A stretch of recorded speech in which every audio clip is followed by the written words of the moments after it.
Star Wars is filled with returns from the dead, but what would this change have done to Star Wars now? And what is Luke doing in the Mandoverse? Welcome to Star Wars Uplink, your place for everything Star Wars gaming, the TV shows, and the movies. Let's jump in. Just you reconsider playing that message for him. Everyone has been theorizing around this return of Asajj Ventress in the Bad Batch Season 3 trailer. Our episode last week on the podcast, we dived deep into our own theories on her return from the dead. And we had some interesting takes on that. Yeah. But we're not talking about that this week. We're talking about this alternate Star Wars history on the original intention around Asajj Ventress that got vetoed. The original intention was to actually bring her back in Star Wars Resistance. What was Star Wars Resistance? I don't even remember it. Yeah. Not many people watched it. It wasn't quite the success, and it's not necessary to Star Wars as a whole, really. It was around the lead up to The Force Awakens. It was different from the typical Star Wars animation that we saw. It did get 2 seasons, though. It was a cel-shaded animation style and was focused around ships. So like starfighters and that kind of content.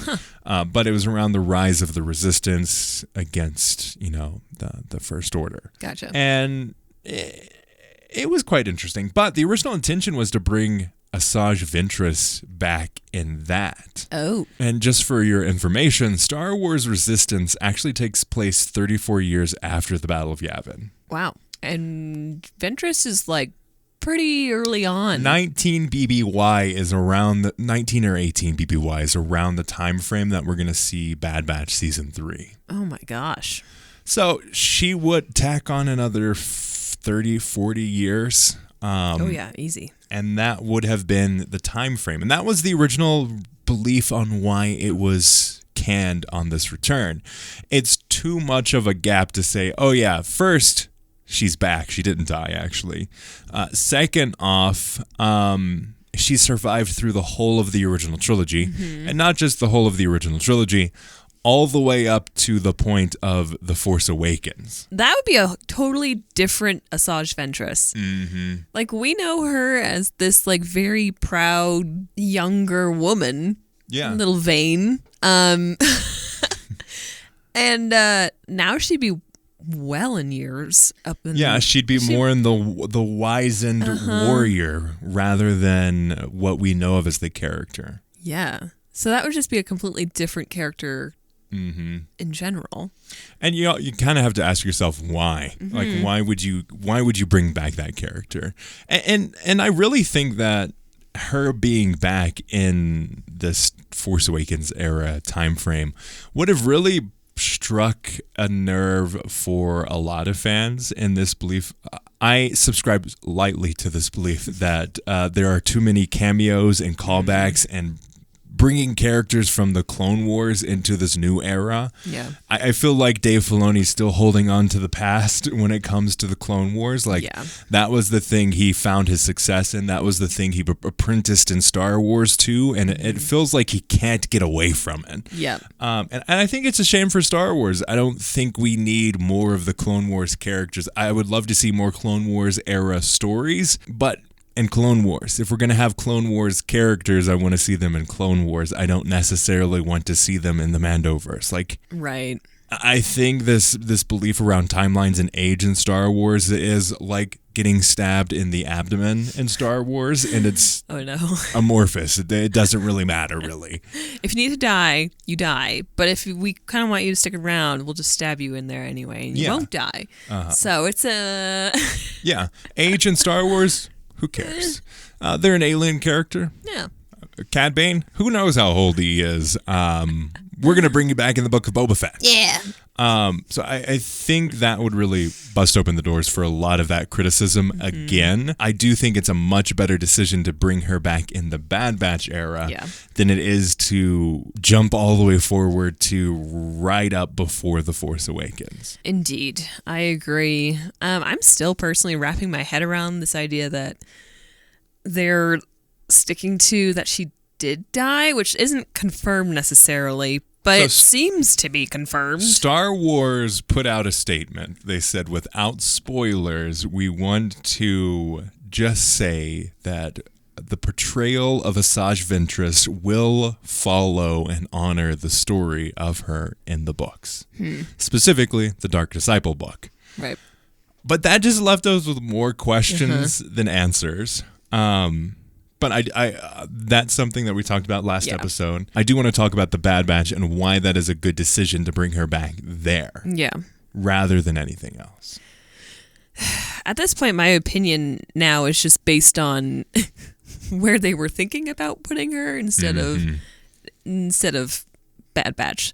It's definitely about 50 years of catch up that they'd have to do, rather than at this point 2 years or so after her death.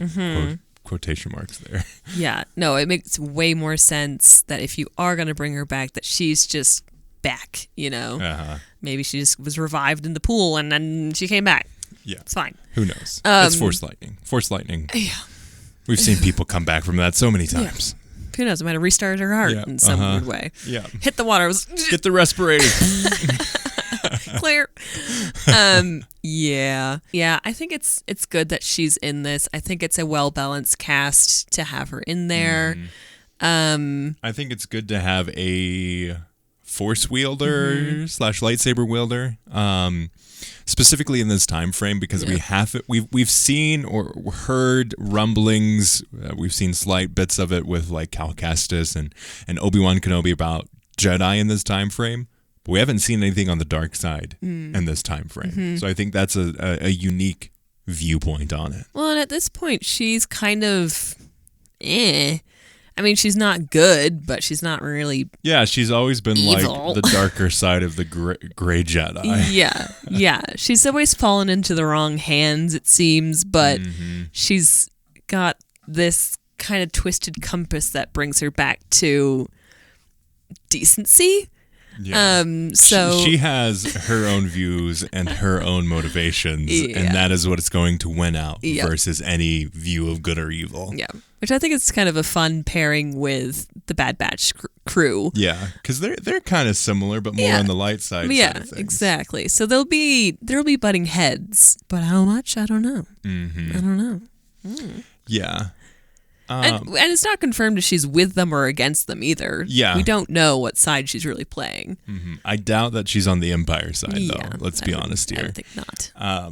Very much anti-establishment from the view that I see her as. Like, as a character, I think she's more anti-establishment. And following the timeline of, like, the Dark Disciple, there was the whole Quinlan Vos side of things, too. Right. A Jedi falling in love with Asajj Ventress. So that is something that I think is... It adds another layer of depth to her character because she has a clear tie-in to the light side of the Force. Yeah, I think it's really going to be... I wonder if they're going to play into that. But also, I hope so. Yeah, I kind of hope that they say something about that. I also appreciate that the Bad Batch didn't bring in a Jedi until now. Yes. Or a Force wielder / lightsaber person.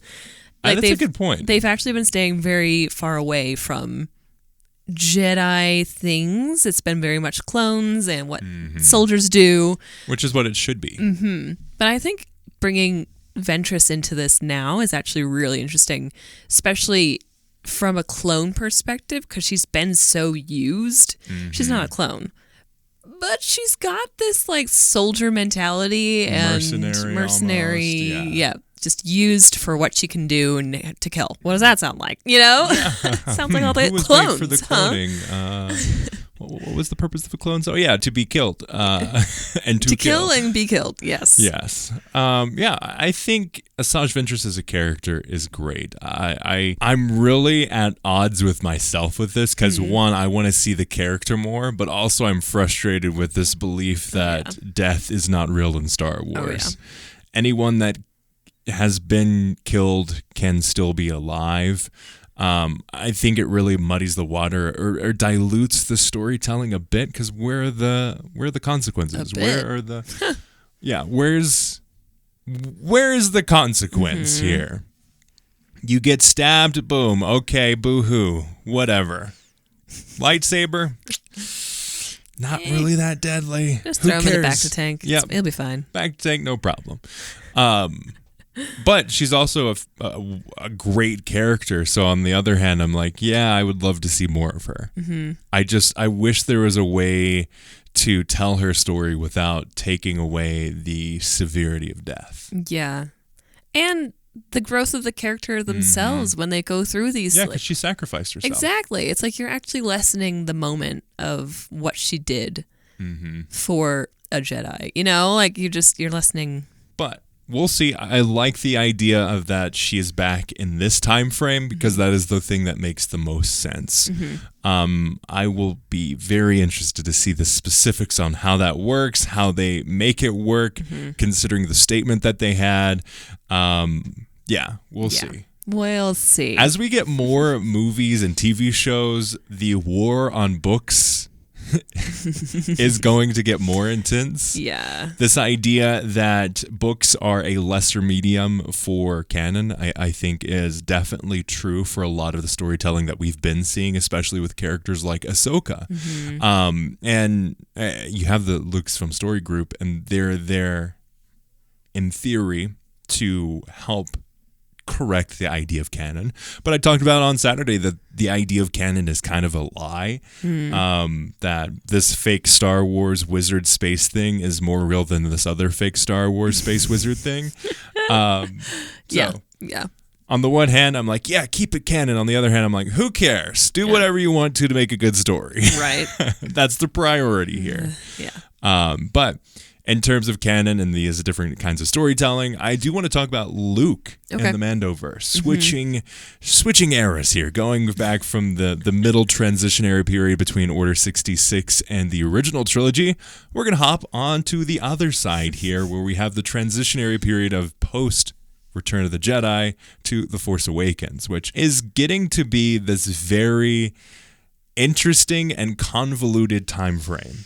Yes. You have timelines not really being a thing because Mando seasons 1, 2, 3, and Ahsoka season 1 all take place in around about a year, according to interviews with Dave Filoni and Jon Favreau, which they're both saying two different things.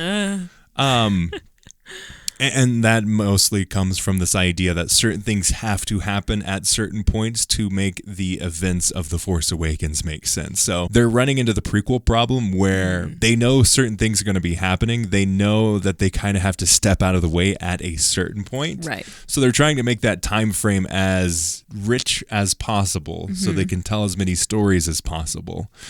But again, it gets a little convoluted there. But with Luke Skywalker, I think it's interesting because we saw him in Book of Boba Fett, and he was very much a continuation of the Jedi's original goals, which was, hey, we're going to take the ideas of the previous Jedi Order that crumbled under the pressures of changing tides, and we're just going to replicate that again and hope it works. Yep. Obviously, we know it doesn't work, considering the events of The Last Jedi and all of the fun stuff with Kylo Ren. I think it's a shame that they took the character of Luke into this direction of making the same mistakes when in Legends he was trying, albeit he was failing in certain aspects, of moving past the original intentions of the failed Jedi Order of the prequels. But I do want to talk about what are his motivations going forward in this Mandoverse area? Oh man. At this point, it's like, is he just a Cal Kestis trying to find the Jedi and bring them together and put them in a little wizard school? And I think so. Like, obviously, it seems that's what direction they're putting him in, which is it's interesting. I think it kind of makes sense for where the direction that they do take them in the sequels. Yeah. But yeah, he really hasn't been very dynamic at all. Yeah, I mean, this is exemplified by the choice that they made Grogu take or make, where it was like, hey, buddy, you can either join the Jedi and get a little tiny lightsaber, or you can put back on the Mandalorian armor, and that's going to be your future here. And obviously, I think they wrote themselves into this corner where they knew they wanted more stories with Grogu, but they're like, crap. How are we going to get him out of here? Well, let's make Luke replicate the failures of the Jedi Order of the prequels. That's going to be great. But I do think as we get further along with the story, they're going to continue writing themselves into this corner where, where's Luke? Like, I think that's going to be the biggest question, because Luke is in this time frame. Luke is a big player for the future of this galaxy. Everything that we know of in the Legends material was this idea of Luke as this main character and through line through the galaxy. And no matter how far away you got from the galaxy, there were things that were impacted by Luke's choices and actions. Right. And I don't think him working on a Jedi Order or training academy is going to take away from that, even in this new time frame. I think he's still going to need to be called upon in certain actions and efforts to protect the galaxy. We do know that they ultimately fell because the First Order rises, and that is ultimately sparked by Luke's decision to fall prey to fear and the dark side with Kylo Ren. Right. But I think it's going to be interesting to see what direction they take him, because if Ahsoka and Sabine and Ezra and Hera and Chopper, for that matter, like all these characters are working together. Mon Mothma, who definitely works with Leia, because Leia, as we know, is continuing to work within the New Republic, as we've seen in like books like Star Wars Bloodline, which is one of my favorites. We know that certain things are going to happen. We know characters work with each other. Yeah. So they kind of have to make that work. But where's Luke? I wonder if they're just afraid to use him because of all the flack that they've been getting with the deep fakes. Just don't do the deep fakes. Cast the Listen. person that they do the deep fakes off of, because he looks exactly the same. Yeah, just stop. Just stop with the Mark Hamill trying to mash the faces. Stop it. Stop it. Just cast real characters for real actors and real emotion.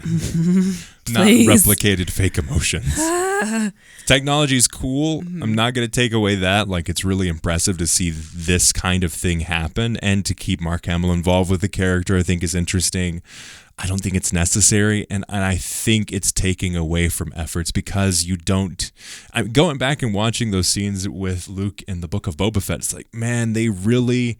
You could tell that they were burning money every time they had Luke on the screen, because as soon as he was there for 2 seconds, they cut away and like showed his legs or his arms or his body. Like, they tried as much as they could to get away from that, except for when they couldn't. Yeah. So I wonder if that plays a part in any of this. That's like outside of universe stuff. What do you think, like, if they're going to explain his lack of character movement around this, like what's the excuse Yeah. in universe? I don't know if they can have one. No one knows about him. He's just real busy at the Jedi Academy. He said no. Man, he's swamped right now. We sent him a letter, and he was like, "Yeah, no, fam. Yeah. Sorry, I'm good. I gotta train these little Jedi pupils that I've found. What? I gotta make sure these little spider things are making my ant creatures. They gotta make sure. I gotta make sure that they're making my ant farm real good. Yeah. Like what? Come on, dude. So yeah. If they don't bring him in here real soon, I think it's a missed opportunity. Yeah, it's gonna be a big old shame. I mean, they okay. So, end of Mandalorian season 2. When they had Luke this shows up, super impactful emotional moment where Pedro Pascal, Din Djarin takes off his helmet, going against his religious cult, and says goodbye to his now adopted child. And says, "This was the original intention. Time to step away and let you grow as a character." Yeah. I mean, they built Luke up to be pretty epic. Yeah. I mean, just going in and destroying all those unstoppable ex machina type situation. Good gosh. And then we all just like screamed at his face because we're like, ah! And then nothing. And then he's bland. And he shows up in Book of Boba Fett, which I think was interesting. It was really cool to see the character of Luke back and what he's doing in that time frame.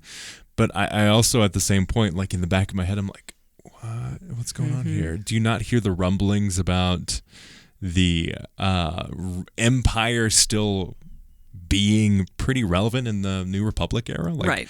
do you not see all the stuff that's happening right now? Like, do you not hear from Leia what's going on? Yeah. Obviously, you're training her slightly there, so I think that at some point needs to kind of happen. Mm-hmm. It's just really fascinating. Obviously, Ahsoka and Luke are there together. Yeah. Yeah. So they know they're hanging out. They know of each other, Yeah. and they are having conversations, I would imagine, unless she's just hiding in the little bamboo and is like, no, I'm not actually talking to him. I'm just looking at him. Yeah. What are you doing here? Anyway, I feel like there's a big opportunity to use Luke, and I would be real disappointed if they don't, because that doesn't make any sense for the universe that we're in right now. And it's Thrawn, and I don't know, Thrawn's not a big threat in my head right now. It's like, I know he should be, but how He's they've not portrayed yet. him, he's They haven't shown not. anything to make him threatful. Right, threatful.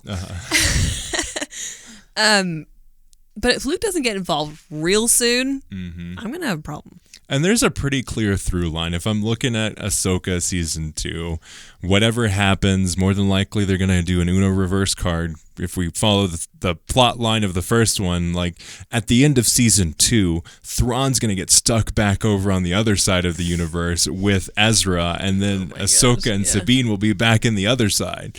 Obviously, I jest. But if we look at this time frame, if we look at the efforts here, the main storyline of Ahsoka Season 1 is awakening the force powers within Sabine. Right. Who, according to Hu Yang, the pronunciation of that just really weirds me out.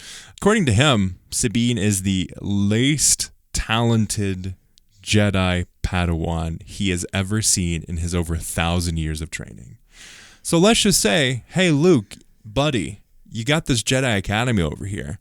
I just made a huge breakthrough, and I trained Sabine, who has zero talent in the Force. So I've got some pointers for you that you may want to implement in your Jedi Academy here. Yeah. So that's a clear through line that they could tie together on, hey, Jedi Academy here, big events happening, Ahsoka, Sabine, boom, characters are together. Mm-hmm. There's something there that they could tie into. Will they? Who knows? Who knows? Everything's up in the air on this point. I don't know, man. Yeah. I'm very interested to see what direction that they take the character of Luke, because one, he's super impactful. He is what Star Wars was built on top of. This character of Luke Skywalker in the Skywalker saga began with Luke Skywalker discovering his abilities and saving the galaxy. So they have to do something with him in this time frame. Ahsoka and Sabine and Ezra, they're all working together. They all have similar efforts and goals here. Stop Thrawn and save Ahsoka and Sabine. Boom. Luke is trying to expand his Jedi Academy, and there just so happens to be some new Jedi in the galaxy here. And Hera's kid. Yeah.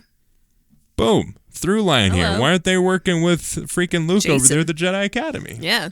We'll see where it goes. Let us know your thoughts, though, on our theories today in terms of Asajj Ventress and what their original intention was to bring her back, and Luke Skywalker in the Mandoverse. I think there's some interesting things there. But let us know in the comments below, and as always, may the Force be with you.